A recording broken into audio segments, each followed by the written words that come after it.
Welcome to the Michigan Golfer Show. Join us each week as we explore the people, the places, and the events that shape our great game. Hi, I'm Jenny McCafferty, and I'm here with the Michigan Golfer. And with us is W. Bruce Matthews III, who's a member of a long-standing Michigan golf course architecture family. And we'll call him Bruce for today. How are you doing? Very good, thank you. You have remodeled many courses, and really that's your forte. But every once in a while you design a course from scratch and do some new things, and I believe that Chocolay Downs in Marquette might be one of them? Chocolay Downs is one. It's the Northern Michigan University course now. Mm-hmm. And I've always wondered, where did that name come from? Well, it's in Chocolay Township, so it's really quite easy. That explains it.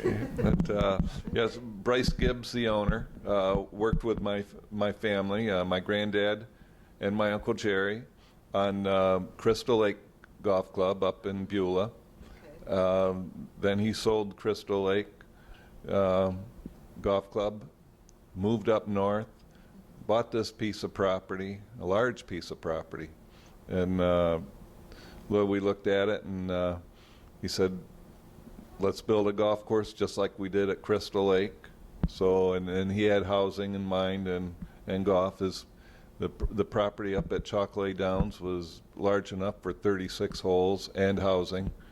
In fact, more housing than that they needed, but it was a large piece of property. So it was a lot of fun. It's a very interesting piece of property with the ridges just south of Lake Superior and the pines. So it was a very interesting property and a very interesting owner to work with. One of the things that's notable about that course is at one time it had the longest hole in American golf. Well, that's what Bryce wanted to say. Okay. and that was his goal. And he says, I want the longest hole so that we can say we've got the longest hole. And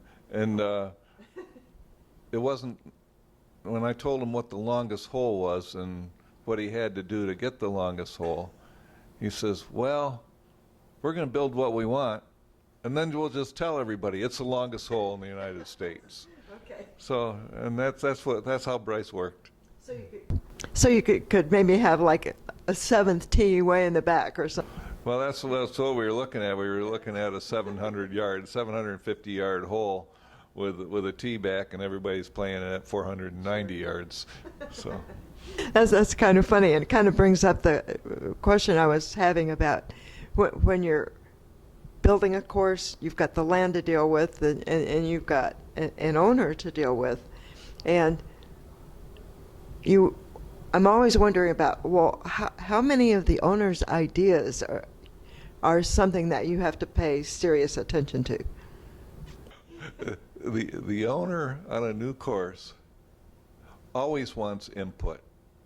Mm-hmm. It's his dream, sure. His and her dream. The owner will look at your design, and you're talking over the design, such as when my Uncle Jerry, I was working with my Uncle Jerry at Elk Ridge Golf Club. Mm-hmm. There's a pig bunker for Honey Bay Camp. Oh yes, I know that one. Yeah. Bryce Gibbs wanted the world's longest hole. Every owner has something they want. When I did Hidden River Golf Club, there was no pond on the 14th hole. I left 1 week during construction. When I got back there the next week, the owner says, come look at the 14th hole. I put a pond right in front of the green. This happens more times than not. So I'm saying, well, that's a real nice pond, but you just closed the entrance to the green for most of the golfers. Yeah, isn't that neat? So this happens all the time. And so sometimes, when you look at, Bruce, why did you put that pond right in front of the 14th hole? And I says, well, isn't it a great idea, wasn't it? And so we work with the owners all the time, and the owners always have input, one way or another. Well, that brings to mind something that I noticed. I make a point of noticing when we're seeing a new course or a course that's new to us, and that is I look to see where the forward tees are. And there are always two kinds, one that are planned from the get-go and others that are afterthoughts. And if you're putting a pond in front of the green, what do you do with a forward tee? It doesn't matter what you do with the forward tees.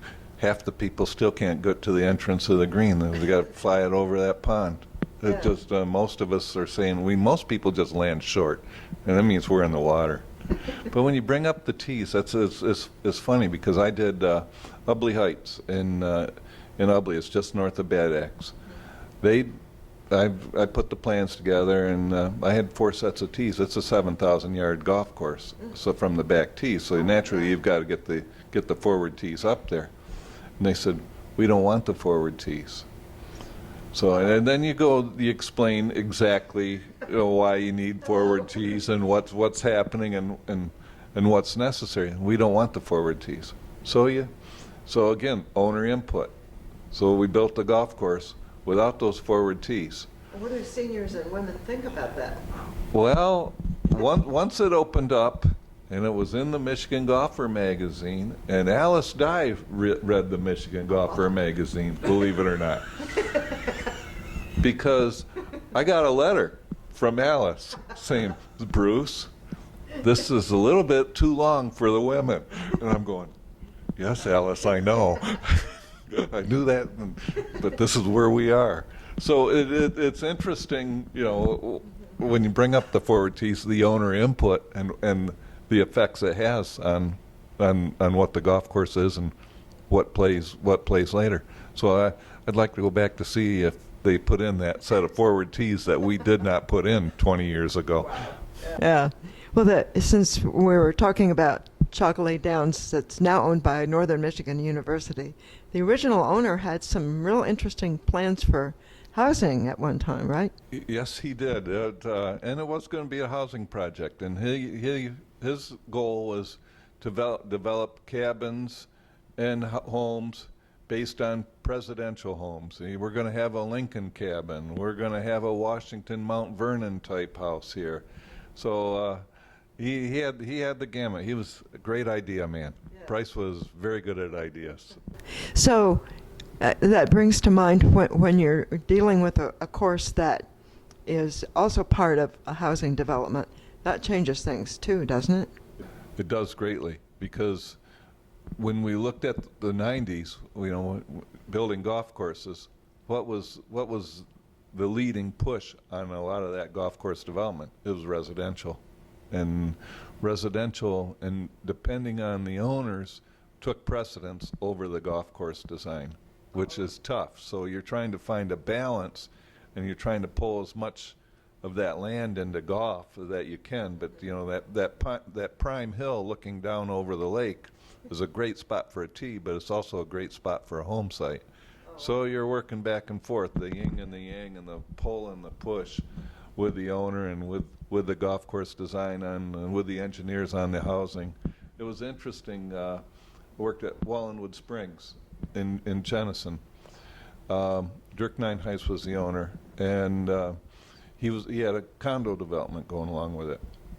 So the condo development, and we master planned the golf and the residential. When it came time we were building the golf course, the engineers left the center point for the 7th green off of their plan and had a condo sitting right there on what our 7th green is. So when we're building the 7th hole, I'm looking to stake the green. I'm looking and saying, this isn't right. So you go talk to Dirk and say, Dirk, the engineers you've just lost your par 5 on this 9. What do you want to do? It's going to cost you 2 condos if we make it a par 5. And Dirk didn't quite know what to do, but it was really quite interesting. And I says, well, I'm staking the green right here, and I got my par 5. So the engineers had to adjust on that one. That's a pretty good story. So Chocolay Downs is a public course owned by Northern Michigan University, so anybody can go play. Yes. In Marquette, not too far from Lake Superior. And it's a very interesting, sporty, pretty golf course. I recommend anybody to go play it. Are there any ugly golf courses? No, but some are prettier than others. What makes this one pretty? The ridges. It's on the ridges and the pines. The ridges and the pines. You don't see Lake Superior, but you can hear it the waves from the golf holes. It's just you're out there all by yourself, but you're still close. I'm ready to go. Thank you, Bruce. You bet. Good show.